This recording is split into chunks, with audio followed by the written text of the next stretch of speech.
I just had to share this. So, an old friend from high school died a few years ago. I noticed it says it's his birthday, even though he's not there. It's interesting that Facebook does that, so I went to check it out.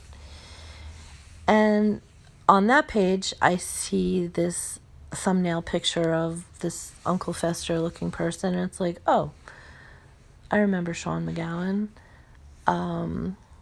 And basically, I commented on his comment about Elon buying Twitter and shared my own experience growing up where, we both grew up in the same town, and said nothing personal about him, just about my own experience and the irony, the hypocrisy, whatever.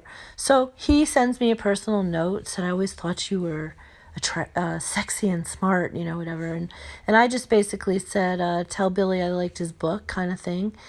And he's like, oh, okay. I guess you didn't like what I wrote, so don't worry, I'll never contact you again. And I'm like, what?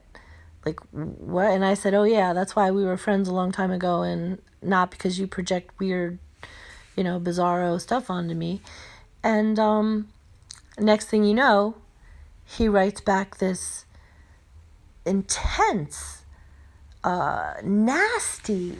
I mean, I'm more embarrassed for him than anything he's trying to imply about me. But once again, this is why freedom of speech is so important, so powerful, so vital, because how I choose to process someone, whether he's verbally abusing me or not, is my interpretation, my decision to call it that. And if I want to, in a way, my way of getting back at him is to just put his words out there for what they are. And, whether he's a psycho or a drunk or, I don't know. I haven't seen this guy in 30 years. And before that, I don't know if I even talked to him more than twice in my life for a matter of minutes. And, but for him to go on about, he sounds like an old drunk, really. But to call me demented. I also realize why I think a lot of people don't want to talk to me, because I do things like this, where I just I'll call someone out on that kind of ugliness, and they want to kill you or take your home away, or when really you're just like holding a mirror up to someone's face. It's like an exorcism, I guess. And I guess that's why I don't have any friends.